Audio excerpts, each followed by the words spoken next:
Hey, what's up, everybody? It's the Wolf Dog 123, and I'm here, and I'm playing. Hey, what's up, everybody? It's the Wolf Dog 123. Um, trying to play this game. Um,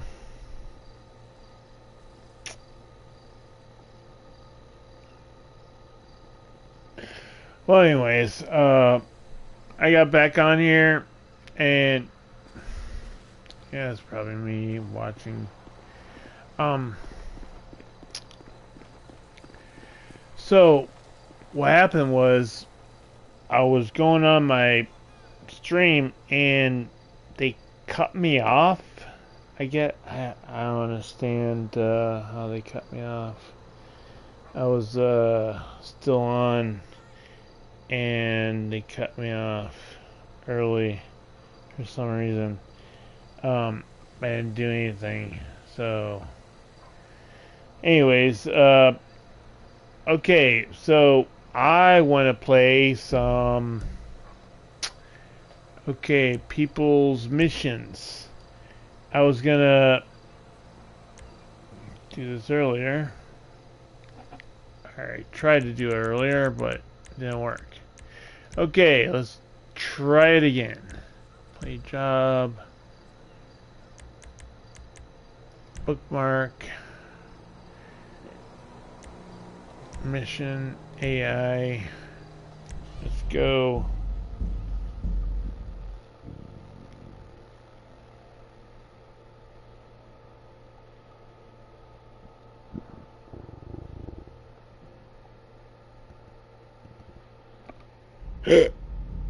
Remember when Jurassic Park?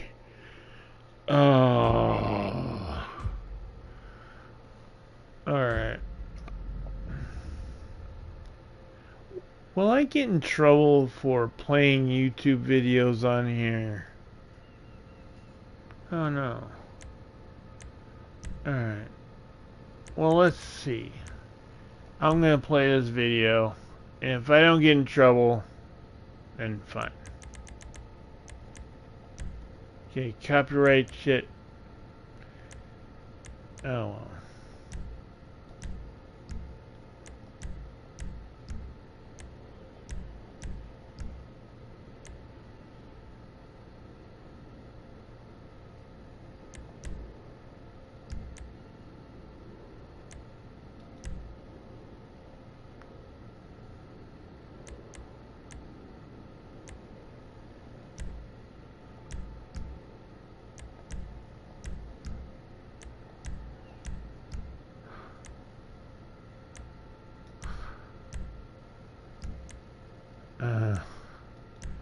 Say again. Oh well.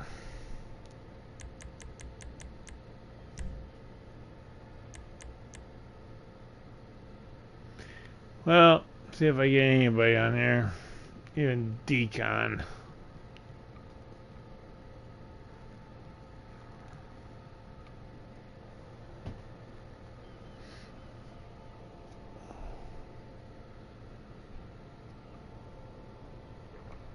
Ah.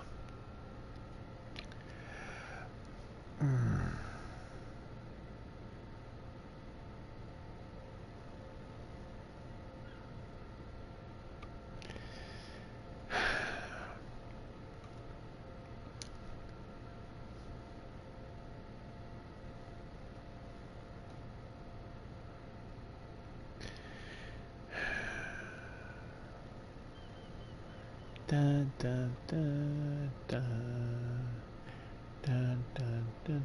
Okay. Remember when Jurassic Park 15 weird facts you didn't know? Fuck Just it. spray, then play. With Spruce.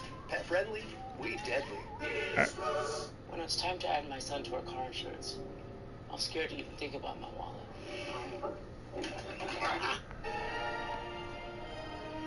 Oh, the music. They'll probably get me for that shit. Made the entire planet lose its mind. In 1993, Steven Spielberg took Michael Crichton's novel and turned it into Jurassic Park, starring Sam Neill, Laura Dern, Jeff Goldblum, and Richard Attenborough. The result was animatronics that breathed, CGI that stunned, and a T-Rex Woo! roar that made every kid in America sleep with the lights on for about a week. But behind all that historic chaos, I don't know about there's that. a whole lot of weird. Oh, well, it came out when I was like Today, 22, we're so counting down fuck. 15 weird facts about Jurassic Park. And stick around for number 1, because it changed Hollywood forever. Now, before we get started, make sure to hit that like button and subscribe. It did. It helps this channel It changed reach more Hollywood nostalgic movie fans, and forever. it keeps the Raptors from figuring That out how to open fucking the door. CGI Who's shit. ready for some unusual sightings? Well, let's get into the countdown with number 15, the summer Woo. of the Saurian, when Jurassic Park ain't the box office. Oh, In yeah. 1993, the entire planet had one assignment: get to a movie theater. When Yeah. Jurassic Park opened to $47 million, it didn't That's politely it. break the box office record. It stomped it into the mud, blew past Batman Returns, and rewrote what a big opening even meant. Adjusted for today, that's roughly a $100 million debut. That's on it. tickets that cost as much as whatever's currently buried in your couch cushions. And for one summer, everyone was watching the same movie. There were no That is outlaws, true. no spoilers, and no streaming. That is true. Film dominating every conversation at every water cooler That is true. cafeteria in America. Then there was the logo, that unmistakable yellow, red, and black skeleton circle. Yeah. Designed by Chip Kidd for Michael Crichton's novel, became completely inescapable. Universal didn't Really? market Jurassic Park; they unleashed it. They unleashed it. Damaged toys with removable chunks of dinosaur. Oh, damn. You know what? Fuck it. I'll try this later. I'm not gonna do it by myself. We all happily traded nutrition for a T-Rex cup we'd lose within a week, and the video games, from the SNES overhead version to the Sega Genesis side-scroller, they were punishingly hard and all rented from Blockbuster on the same Friday night. If you didn't own at least one Jurassic Park Oh, t-shirt in 1993, fucking someone should 7, have checked 6, their pulse. 5, Number 4, 14, 3, the satellite 2, director, 1, was and the world's end. at once. In 1993, Steven Oh, Spielberg fuck pulled up. off something Whoa. that would cause a modern No filmmaker one? to immediately log off and call a Shit. therapist. He was directing Oh, one that's of the most fucked up. technologically ambitious Alright. blockbusters ever made, There we go. and one of the most serious dramas in cinema history at the same time. Spielberg had already relocated to Krakow, Poland, to shoot Schindler's List. Yeah. During off hours, he'd review footage and effects notes from a giant digital T-Rex stomping through the rain. He later admitted the total whiplash left him emotionally drained. And this wasn't FaceTime or Zoom. In 1993, reviewing CGI remotely was almost unheard of. Spielberg relied on a satellite-equipped post station in Poland to receive footage from ILM in California. Holy It was bulky, shit. expensive equipment that transmitted footage at a fraction of the quality we'd expect today. God. The man was reviewing dinosaur animations via satellite, while the rest of us were still trying to figure out call waiting. Because he was stretched so thin, Fucking A. Spielberg leaned on George Lucas. Lucas and his team at Skywalker Sound helped with final sound work and post-production support. So if Jurassic Park feels absurdly polished for a film finished under that much pressure, that's because Spielberg and Lucas were basically I feel like I'm tag-teaming it across behind departments. in So the next time fucking your Wi-Fi technology drops is during a like Teams call, just fucking remember, in 1993, Spielberg other was people in the reviewing world are dinosaur like footage so via far satellite beyond from a production where office we in Krakow. should be. Number 13, when Mother Oh. Nature crashed the set. The storm scenes on Isla Nublar felt a little too real for a reason. During the final weeks of filming on Kauai, a massive storm rolled through and threw the entire production shit. into chaos. Cast and crew were evacuated into reinforced areas of their hotel, sets were damaged, and schedules pretty much evaporated. And then there was Sir Richard Attenborough. While the rest of the room sat around quietly contemplating their life choices, the man playing John Hammond found a corner and fell sound asleep. When someone asked how he could possibly nap while a storm was tearing the island apart, Why not? he repeatedly shrugged it off, explaining that growing up Yeah, why not? time had given him a very different definition of bad weather, which God damn, dude. some of the storm footage you see in the finished film isn't Hollywood magic at all. It's The probably the production real team captured fucking real film. storm conditions just before they were forced to shut down. Practical wind, rain, and ocean shots that ended up more convincing than anything they could have staged. When the weather cleared, the island's infrastructure was a mess and the production was stranded. The unlikely hero, though, was Fred Sorensen. a real-life pilot who also happened to play Jock, the seaplane pilot. Ah, from Raiders. Sorensen helped arrange flights off Kauai after the storm. Ha ha ha! Yeah, get that fish. Start the plane! Start the plane! You don't honestly believe this is some kind of an extraterrestrial? What the hell, dude? This thing exists. Alright. This is as close as I've ever gotten to it. The truth is out It's a there. commercial, everybody. Just so you know. That's a commercial. Can't get me for a commercial. Is your business growing, or is it just getting Can you? I don't know, man. Yeah. This is the part that nobody talks Alright. about. I'm partnering Let's try with this Intuit to again. talk about Intuit Enterprise Suite, because this is where most businesses that are growing start to feel the pain. Growing means more projects, more people, more approvals, more everything. Most of us try to hold it together with a bunch of text, notes, folders, and apps that just don't talk to each other. But businesses at this stage need one connected place and one world. Intuit Enterprise Suite brings your financials, people management, payments, payroll, bill pay, project profitability, and AI-powered insights into one platform. The stuff that used to take hours now happens almost automatically. You don't need a legacy ERP marathon. You need a modern No. You need to do it yourself, fucker. God. Fuck AI. Talk about life finding a way. Number 12, the Mr. DNA shortcut. When science got a Saturday morning. Jurassic Park somehow explained cloning to an entire generation, and we all just nodded along like, yeah, that checks out. Yeah. Michael Crichton Yeah, why not? Science takes up pages and pages of dense dialogue. Restriction enzymes, DNA sequencing, molecular theory. It's great for a book, but it's absolute death for a summer blockbuster where half the audience is a kid with Raisinets. Early script versions leaned harder on Raisinets. exposition.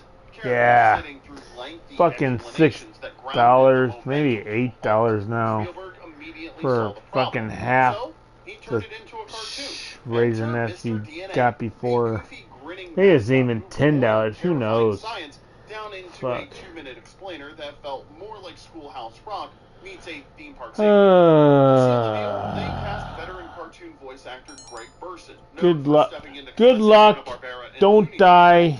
giving Mr. DNA that warm, friendly No. tone straight Good out luck. Saturday morning television. Have And here's fun. nobody Good knows about luck. it. Mr. DNA Don't isn't die. just a desire. He is proof of how John Hammond Yeah, modified that science, was actually turned a something interesting profoundly movie. reckless into a cheerful But attraction it with a wasn't gift shop at the great, end, so, and it worked perfectly. We all walked So, out what are we going genuinely for? believing Cash. that Alright. Who gives a That's shit? a dinosaur. Honestly, give a I'm still shit. waiting for the Mr. DNA t-shirt to make a Ooh. proper comeback.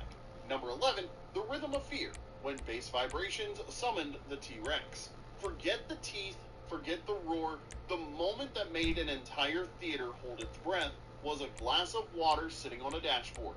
That moment Yeah. was pure Spielberg Mhm. restraint. No monster reveal, no roar, just the impact. And the Oh, idea yeah. came from driving around. Heavy bass from Oh, the stereo yeah. making the rear view mirror vibrate in a slow rhythmic pattern. Some versions of the story God, I even wish they'd name do drop that earthly again. I vibrating wish we speakers. could get that Anyway, shit again. showing the effect Oh, of it's something finally massive coming approaching is back. way scarier than Slowly. showing the thing itself. Slowly. Effects team, I went Too with that slow. with a cup of water. We need Easy, some right? sci-fi movies, dude. Swear to God. Everything. Speakers under the dashboard, vibrating Swear the to set, God, we need some physically shaking fucking the vehicle. sci-fi Nothing movies. worked. Instead of clean ripples, the water just sloshed around like a spilled soda at a drive-thru. Next The stop, breakthrough the came from Diamond Mine. effects The supervisor driver's gonna Michael torch this Randall. car as soon as His you're solution inside. is We'll a set up the thin getaway string cars fed along from the your bottom of escape the route. cup down through the dashboard toward the I gotta floor tell ya, and into it the feels floor of good the to set. be back A in the crew driving member seat. hidden beneath the vehicle Metaphorically vibrated Oh, I the forgot about dashboard this. at Driving the right accurately to my hives. frequency. The vibrations traveled Calm straight up, before and the storm. suddenly there it was. Contingencies, Those backup perfect, plans in my terrifying mind. ripples. Feeling sweat One of the patches most creep down heartwarming my moments back. of our Oh, childhood yeah. came from a face-rattling rearview mirror on the highway. Spielberg turned it into cinema with a cup of water Here we and a go. piece of string. I'd been hoping you'd go for the 10, the dramatic chaos option. of the unbuttoned And shirt. When disappoint. Malcolm Tunneling right under the as phone any without Gen triggering Xers their can name the seismometers most wasn't easy unpredictable or visual cheap. from Jurassic Park, But and neither it's a are dead we. heat between the Are we, T-Rex huh? roaring in the Okay. rain and Now you're Jeff one Goldblum well-placed reclining explosive like a blade. renaissance. Inner sanctum. That moment And was right back never out in the again. script. No. The scene Ian Malcolm is laid up after his heroic plane You know what? I haven't seen Jurassic Park in forever. Orders to shoot on Bloody, sight. overheated, and Because you're visibly about to wrecked. get a So close-up between view. takes, he leaned into I the hope idea, you're ready. loosening the That's the shirt, entrance. opening it up, Follow the and tunnel. physically playing All right, the everyone, aftermath. head into the Spielberg tunnel. saw We're what just was a happening and did the medium-sized smartest thing a explosion away director from could the do. vault. He kept the cameras rolling. Nobody thought they were creating a moment. It was meant to be gritty, but instead, Here we go, everybody. recognizable images in 90s cinema, endlessly parodied, turned into Funko Pops, slapped on throw blankets, and eventually immortalized as a 25-foot statue in London for the film's 25th anniversary. A 25-foot The wall is only statue a few of a inches man thick at lying that down point. with a Plant shirt the open. explosive That and let her happened. rip. Now, let's be honest. Half the reason people still remember chaos theory isn't the math, it's because Goldblum looked that confident while explaining it. Number 9, the great dino myth busting, when Hollywood rewrote paleontology. Yep. And that is what we in the business call Got a me by questions? goddamn Trex entrance. Inshore experts are Now here get to help working you on those find the right guards. ride, gear up with accessories, and Looks like we're you gonna buy have to new improvise and another way out of there for visit you. your local Trex shop and power through the Trex Jurassic Park convinced an entire generation of two things about dinosaurs, and both were completely wrong. Let's start with the raptor.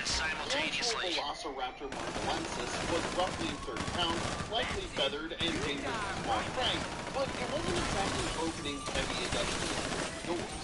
The movie raptors were actually modeled after Deinonychus, a larger, more powerful cousin.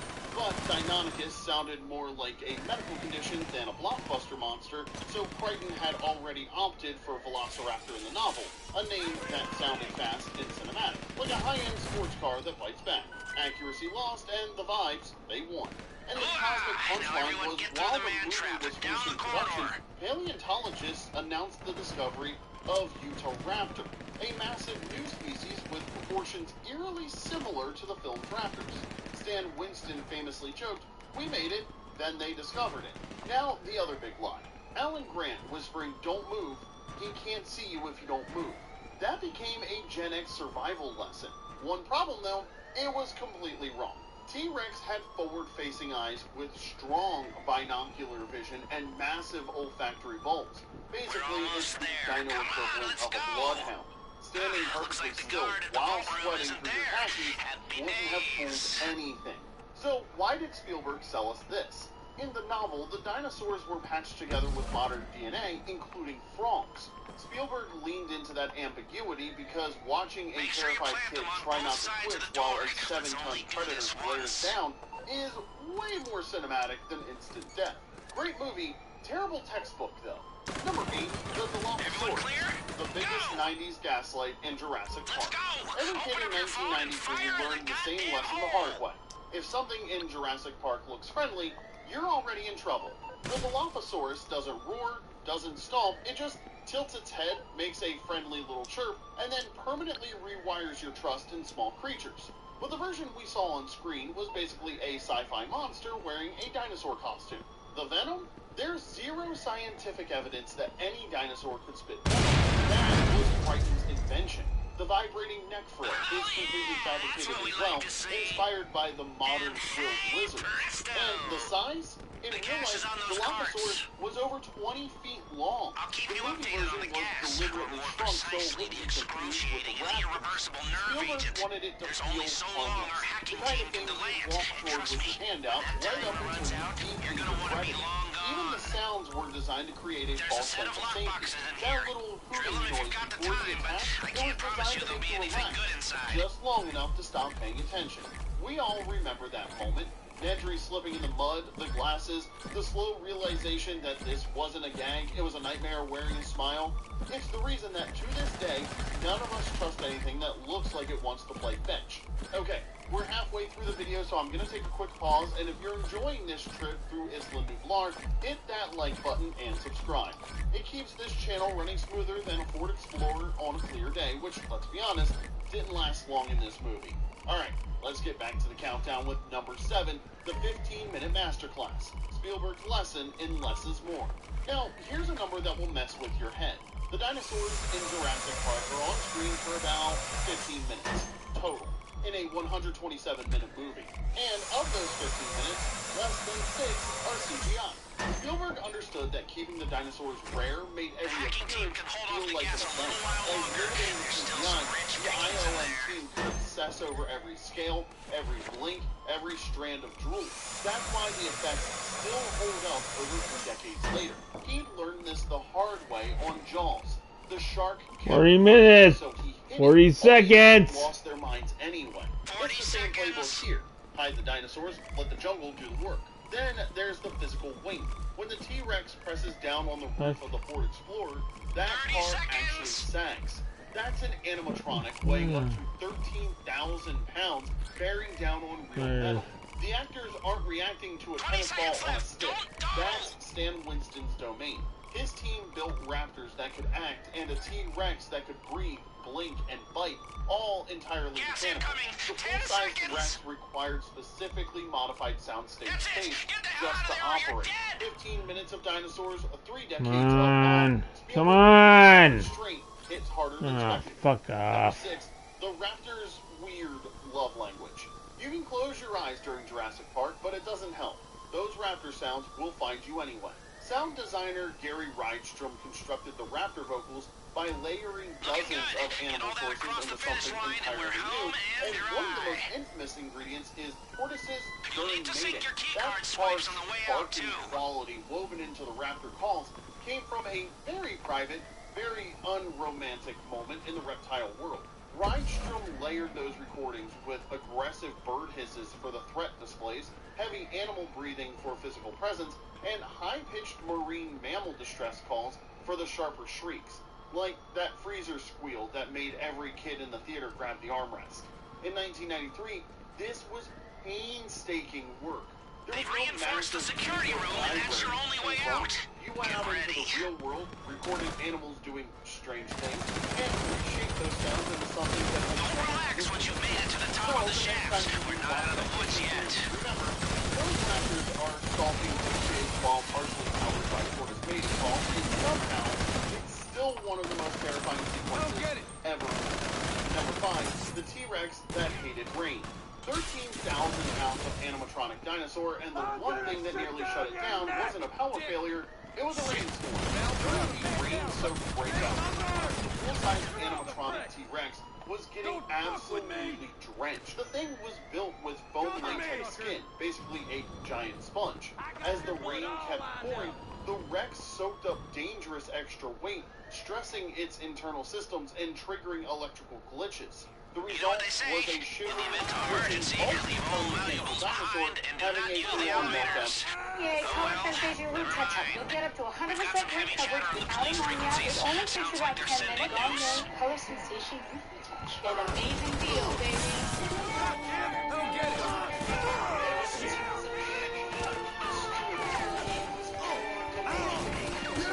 Home stretch. I feel so alive. I even think my eczema's clearing up.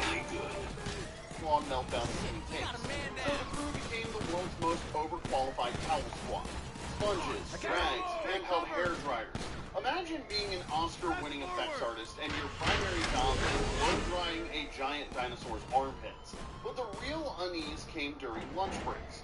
Water that had seeped inside would trigger unexpected electrical faults, causing the thing to lurch forward, shift its jaws, or groan, all completely on its own. Stan Winston They might be described covering the the set side as exits by now. genuinely Stay unnerving, alert for a news. lifelike predator that could suddenly come alive without anyone touching a control. Even on the most expensive movie of its time, the biggest star on set was basically a diva who hated getting wet and threw tantrums in the rain. And that's exactly why the scene still feels so real, because on some level, it kinda was. Number 4, the hero of Jurassic Park, how the T-Rex stole the finale. If Spielberg had stuck with the original ending, the most famous dinosaur in movie history would have sat out the entire finale. In early drafts, the finale was a much quieter affair. The humans were supposed to outsmart the raptors using the visitor center's environment. Doors, hallways, skeleton displays as weapons. Tense, sure, but it's not the kind of ending that makes an audience leap out of their seats. But Spielberg realized something while watching the dailies. The audience was obsessed with the T-Rex. Every scene with that thing was electric, so why bench the biggest star for the entire third act? He scrapped the environmental ending. Instead, the T-Rex comes smashing through the visitor center to attack the raptors while the humans happen to survive in the chaos. And that shot of the When Dinosaurs Ruled the Earth banner fluttering down in front of the roaring Rex,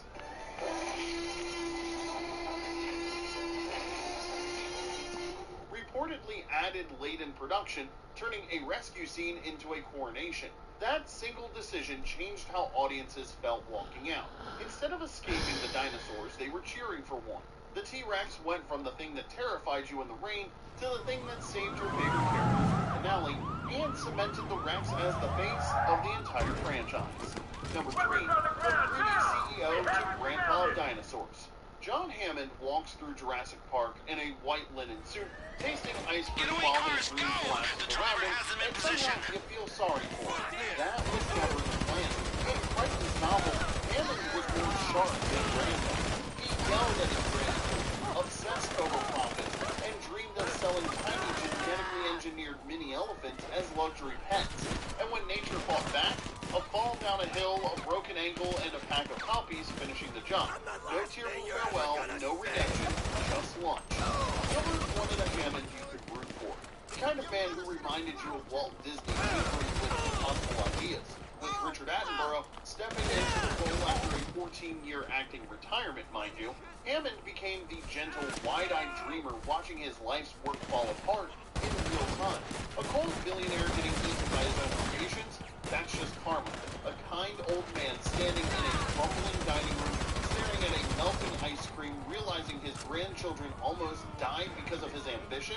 That hits different, and that's the version that sticks with you. Number 2, James Cameron almost made Jurassic Park an R-rated nightmare.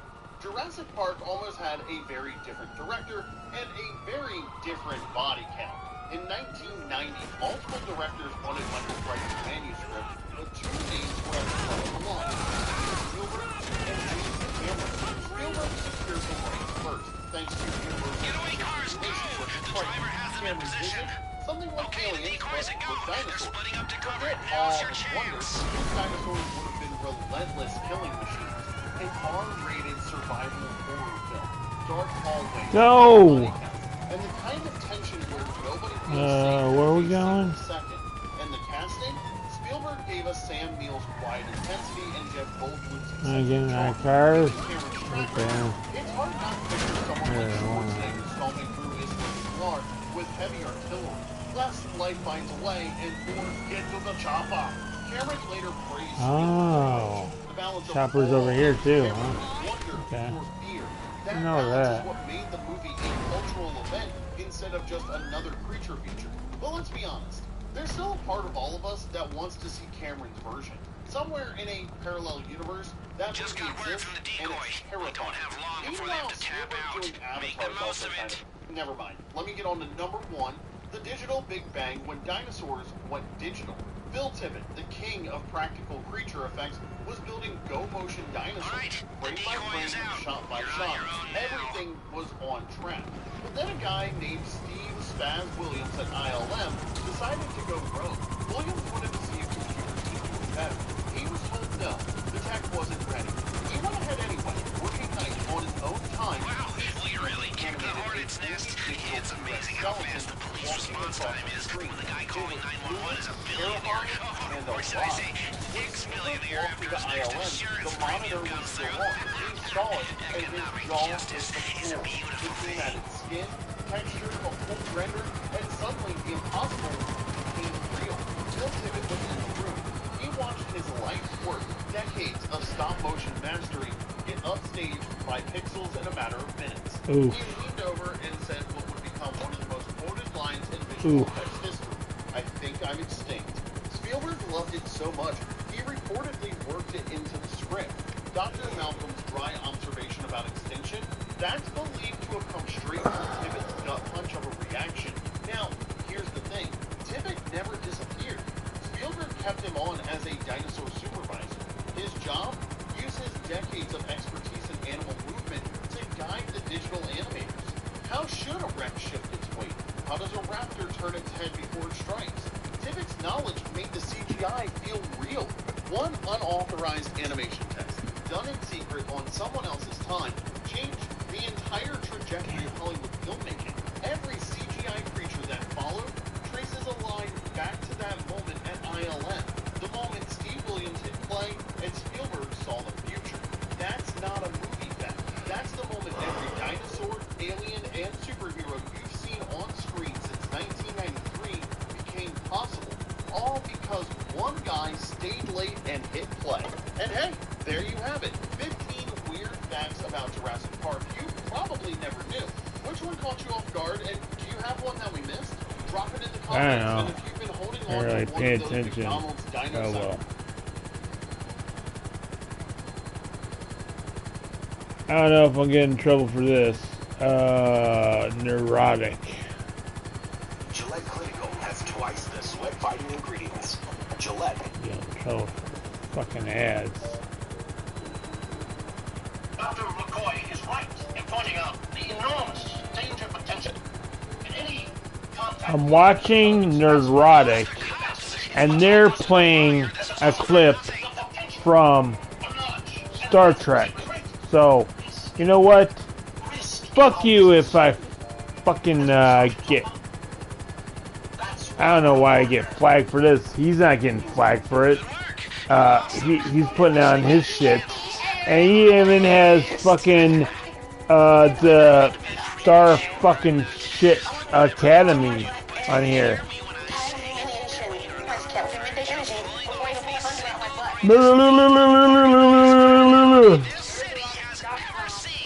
What the fuck? Survivors of trauma have been this current hero of Hollywood and the 40% who haven't subscribed yet. It is well known to most of the world outside of the people I'm about to discuss here that the most dangerous people in the world are morons who think they're intelligent. And Yeah. that also happens to be a perfect And they're description of retarded. Kurtzman and his on-crack team of Retarded people. themselves with their very Yeah, I'm bronze. Woo, yeah.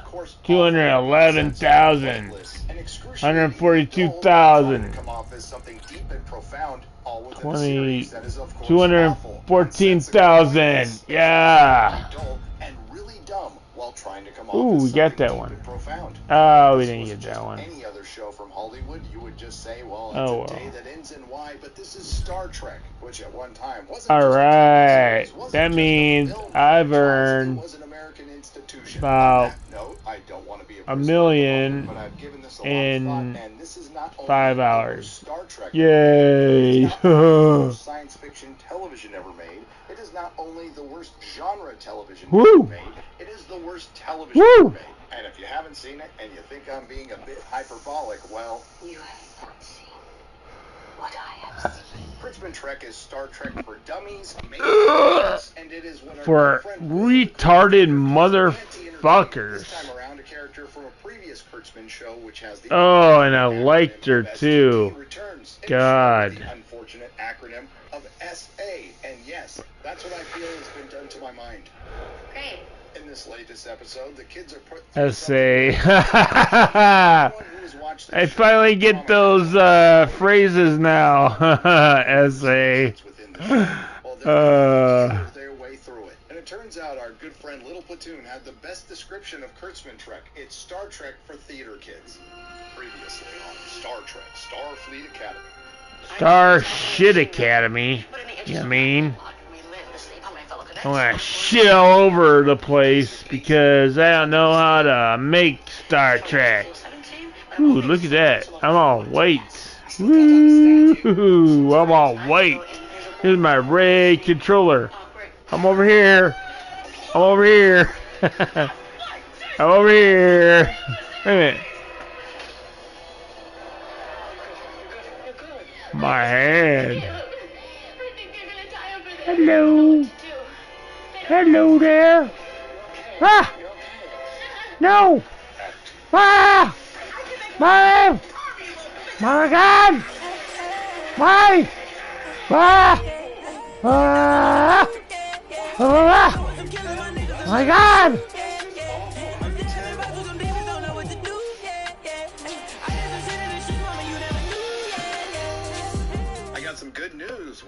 have to jump in and start talking about the episode just yet because we have some breaking news. During the recording of this segment, just in case you're watching in the future, Netflix has revealed that they are backing out of the Warner Brothers deal, clearing the way for Paramount to own WB. What does this mean for James Gunn, DC Comics, Game of Thrones, I don't know. Harry Potter, Looney Tunes, or Star Trek? Who knows? The only thing I do know is this is great news for theaters, and at least we won't get a black gay Batman. We'll probably just get a Batman. This movie is for the comic book girlies and gays, so What the hell is even that? That's enough. Let's get into it. Remember last episode? Of course you didn't, because most of you didn't watch it. Well, in the last episode, I think I know two people on this show.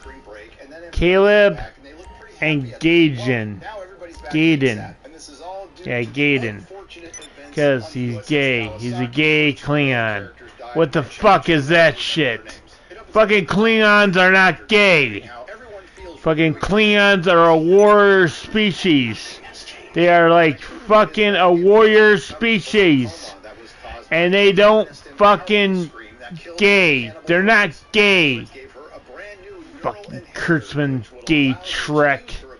Fucking asshole motherfuckers. Fucking doing that fucking bullshit. Because somehow that would be less stressful and because they offer therapy. And this is due to the fact fucking that her neural gay network Trek. can't take another episode, but once you Kurt see this therapy, gay I'm not sure that's Trek. the best idea. It No. appears that Darren Kurt gay. Fishboy has reverted No. back to being Kurtzman gay? they spent the entire previous Yeah, episode Kurtzman is showing his gay. personal journey, if that's He what you has wanna to call be. it, and denying the previous Dude, why is there a wall back here, dude? and deciding that My Starfleet God, he is doesn't where have no... mostly because Oh, that's well. where Jaden is. Let's And do brings us this. to another hallmark Let's of do the show. this. There's no consistency with the characters or the story throughout the episodes. It's almost like they're written in complete Eh, why isolation. not? And I have a theory Okay. on this that we'll get to later. All So right. the scene where the kids What we are on doing? the bridge in a simulation, Nipple. they get destroyed, making me wish it wasn't a simulation. And after Tig Notaro speaks a line that unintentionally describes this show, congratulations. That was a nipple, spectacular nipple. failure of teamwork. apparently the kids have been going through the trauma counseling that Admiral Vance had suggested a couple of episodes ago for 2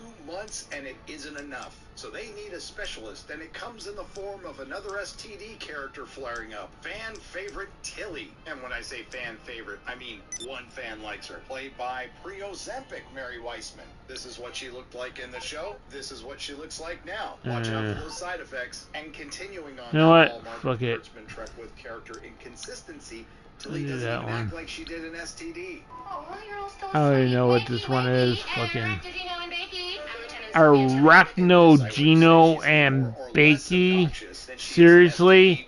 Do they even know what Arachnogino is? Klingon coffee? Probably stronger than any coffee we have because it's made from Klingon. Yeah, I'm not really sure about that one. I just know everybody drank it on Deep Space Nine. Only theater kids and Hollywood would think you could deal and heal from deep-seated personal trauma. Oh, my friends, it gets so much worse. If you didn't think that Alex Kurtzman and his Alex was using Gay Star Man? Trek as a political Alex platform. Gay Man? Lives Matter, the NAACP. Alex Gay Man. The goal is not really to promote Star Trek, but to promote these organizations There you go. and to use our platform to be able to bring Yeah. awareness to these very. He doesn't even want to fucking do Star Trek. Why the fuck is he doing Star Trek if he doesn't want to do Star Trek? Questions about Star Trek being used as Fucking California state dumbass propaganda to bed. What if I motherfuckers. told you that theater is one of the most powerful tools for Woo! Theater! Theater, Woo! statecraft is theater. Theater! The people Theater! in Star Trek really think that much of themselves. But the good news here is nobody's actually watching it outside of. Yeah, no shit. And you look at fucking Game of Thrones, Knights of the Seven Kingdom, 21 million fucking viewers. Holy fuck, dude. Dude, seriously, if you want Star Trek to come back, you gotta do stories, and you gotta do single stories, or continuous stories, or make Star Trek. I'm sick of this bullshit. Star Trek, Star Wars, Doctor Who, every fucking goddamn show I like. Fucking they fucked it up. You know who you are, you fuckers. Wing, wing, wing. Ooh, I like that one. Ooh, yeah, there we go. Why am I... Why... Human raid, EMP... Get hold of it. Fuck. I did try to warn you, but also the Should I quit? Everybody that's not watching me right now, no one. Alright, never mind. 2 people watching me. What? Alright, we'll continue this. Yeah. Episode in a season full of filler episodes focuses on Brett Cooper and everyone's favorite, the body positivity neurodivergent hologram Sam. They have a brief conversation, and I understood half of it. I'm not even up yet. I just count through midday energy before I even put I watched that clip. I like that one. Before turning on the closed caps because I have no clue what she said up to my. She said that. Because that's what they say on this show. They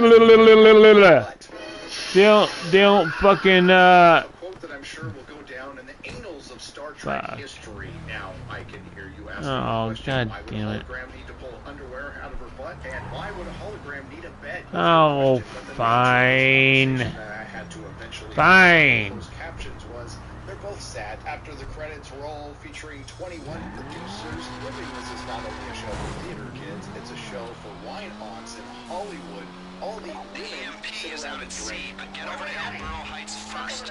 There's a boat there you can use as tender. This piece of exquisite dialogue, which is just essentially an STD reference flaring up again. Maybe I believe in time forgot. Optimism is the pathway to forgetting. Enjoy this moment of calm before the storm. Starfleet discuss how the kids are going to talk about their feelings. Not the low vibration that I carry. Waves caused by things They dial the saccharin up to 11 in this one. The next day, Jay decides to recite some Klingon opera where we get confirmation that Klingons not only have 2 pigs, they have 4 balls. And of course, this being Jaden, he talks about them being... Gaiden?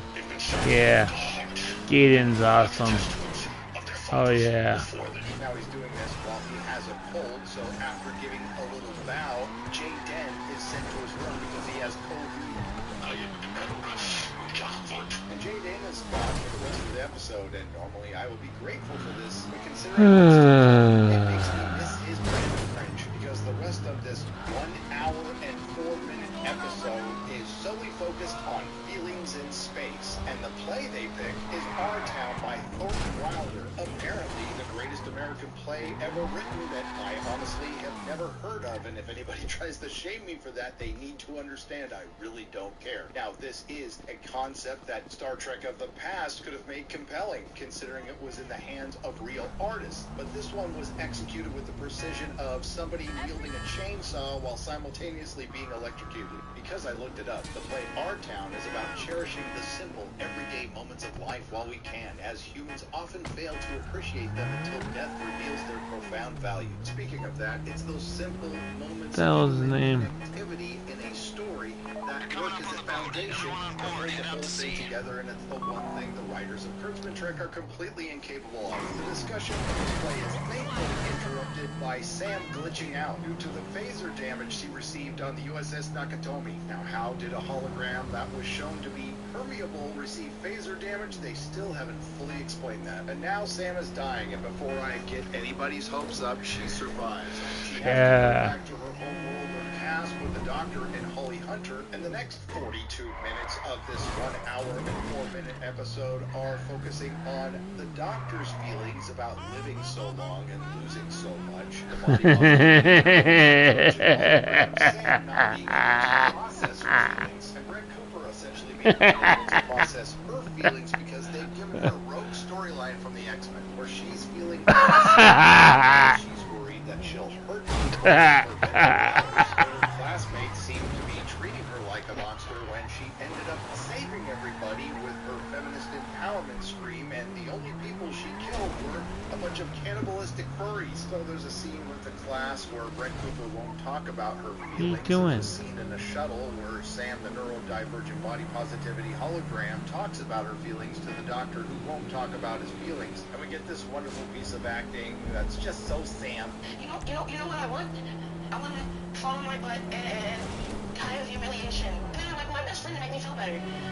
I want to take my sick time before ordering, and I'm gonna eat. Followed by a scene of Brett Cooper getting drunk because she can't talk about her feelings. Then she wants to ride the brown pony with Caleb, who says no. And I know what you guys are thinking. Where are you going? With this situation, and you would be right, but I would argue this is the one case where a character in Kurtzman Trek was being smart, considering the USS Vagina is the most likely place to get a false Me Too accusation. And after he says no, Brett Cooper tells him to go find Genesis, and then she cries. After that, Brett Cooper goes back to her quarters and talks about He her fucking feelings with turns Genesis. around when I get over there. I want to jump out. No, just this, I guess. You are just on your way to the next you. Maybe we all are. I am so deeply. Come on, go.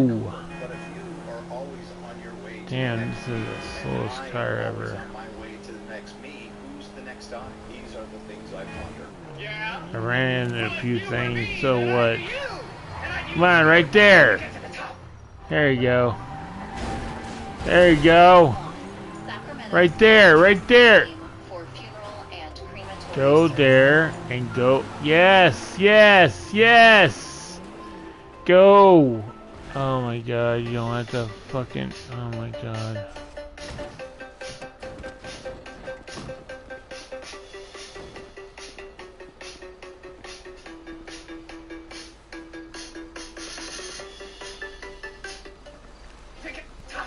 Back on the shuttlecraft on its way to Cass, the hologram homeworld, Holly Hunter is talking to the doctor, who's still trying to process his feelings while he's taking Sam, the neurodivergent body positivity hologram, back to her homeworld so she can process her feelings. While discussing why Sam gets to play, I gotta look up our town, and the reason why, considering she is probably about to die and hasn't lived very long, is it's important to enjoy the little moments of life, but they have to say it in the most pretentious way.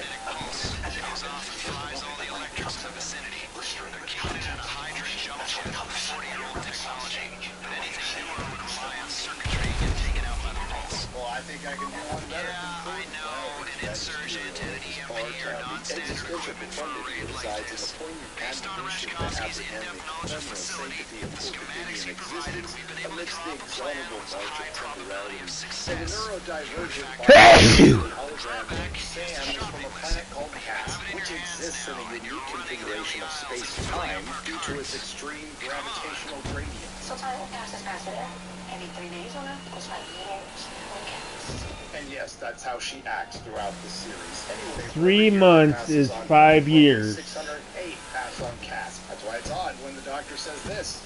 How would your world perceive you see an ancient aircraft carrier? Prepare to board and make your way up to the flight Well, deck. they probably see you as an amoeba, considering that the doctor is 800 years old, which means roughly 486,000 years have passed on Cass in his lifetime. So in truth, it really isn't that odd that he said that, considering the writers didn't do the math on this one. The last That's episode is excruciatingly boring, so we're going to bang our way through it. Back on the USS Vagina, the kids are still working on Vagina. Again, everyone's still sad about the events of the USS Miyazaki. I'm not really sure why, considering half of them weren't even on the ship, including Brett Cooper's brother, and I couldn't even tell you what the guy's name is now through 8 episodes. And the only people that died that they may or may not have interacted with were white straight male and Johnny Spocksville.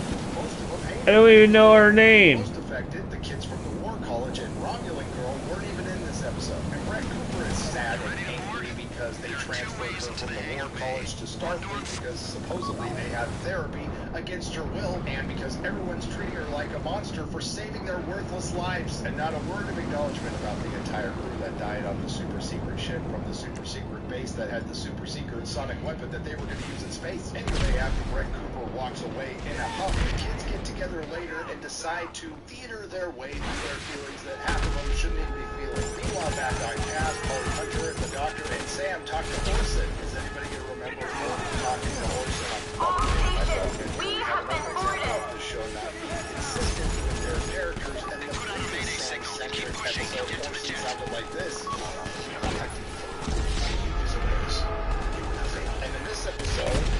sounds like this. We have elevated stories about you. And apparently the makers of Cask cannot fix Sam and they just shut her down. Series activation. Now, before you get your hopes up, just a couple of minutes later, they go, just kidding, we were going to shut her down. We just don't know how to fix her. We're refusing to fix series activation. The doctor figures out Sam is broken because she doesn't know how to process all the feelings she's feeling, and the best way to fix it is to give her a white dad. And that's right, they retcon the doctor in the show as her father, because on Cask, they can live 17 years in a little over a week. And in the end, they cured Sam by giving her a white dad, and the kids feared their way through their extreme trauma and pain, all while traumatizing the viewers of this show and leaving them to work out their pain on their own. And for the second episode in a row, we get some saccharine music over a slow motion montage of the kids smiling and embracing, and we finally get a meaningful hug between Brett Cooper and Sam, two characters who have barely interacted with each other.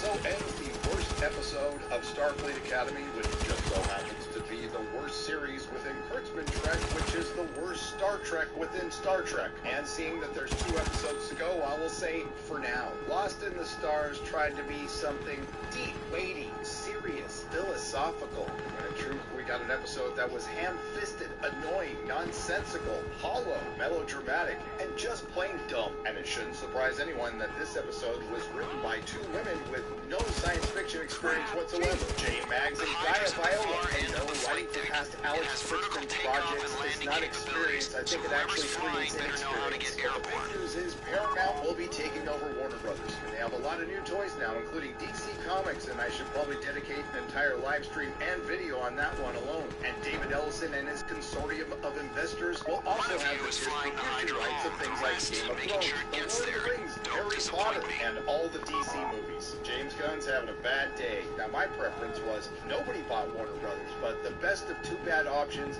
is Paramount for sure. It's better for theaters, and for selfish reasons, it's better for physical media. They've One got place the it's not Hydra. better for. Scramble jets! Scramble jets! Roger that. GtaO 6, roll down the jet.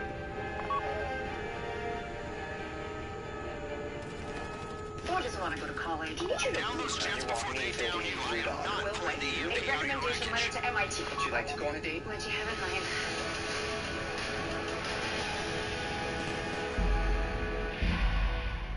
mind? Shit. Oh well.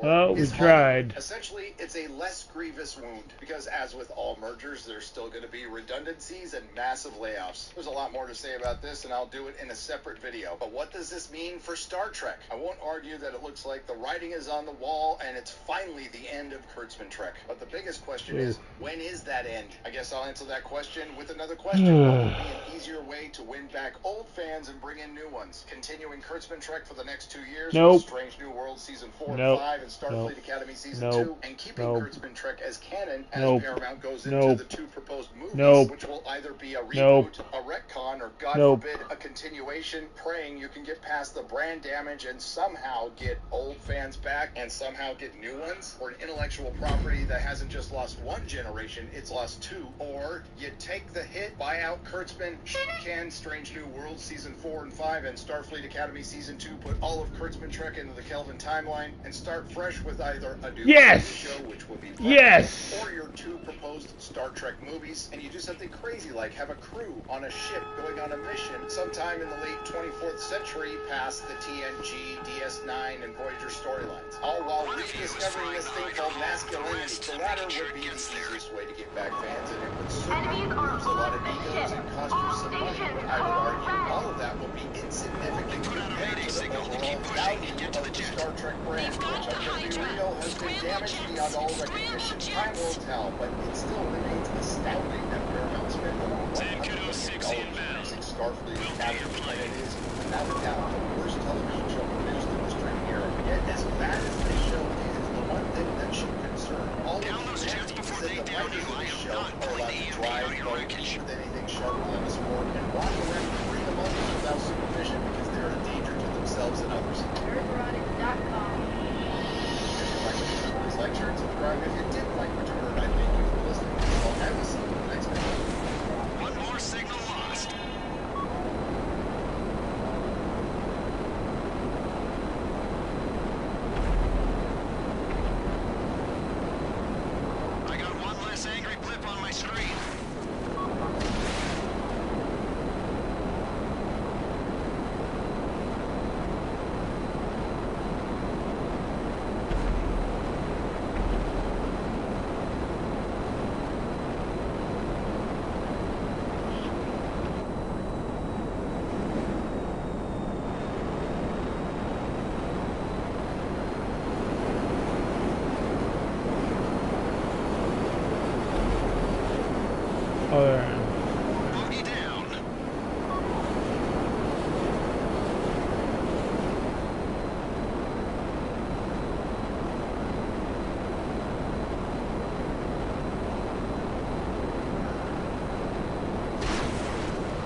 Oh, okay. I don't even know if I hit anybody. Cool.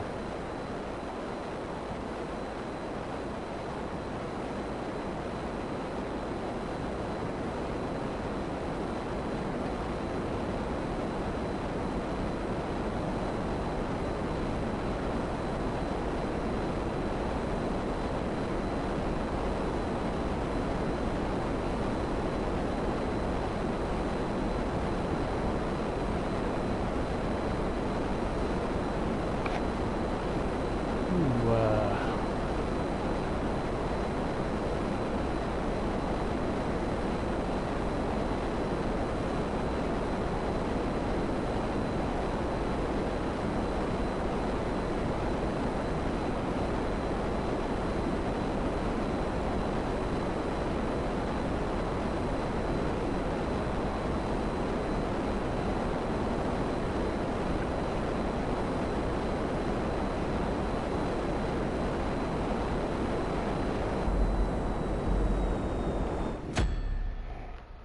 oh shit, dude. Seriously?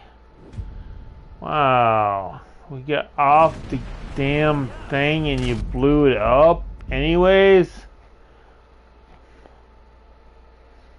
Alright, well, fuck that. I'm done.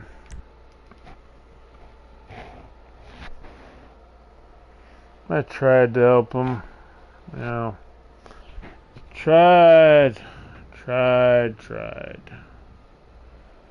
Weed farm. Oh, what the fuck? What the fuck did I do to my eye? Right now I'm thinking about eggs. You know what? Alright. I'm gonna go and I'll be back later.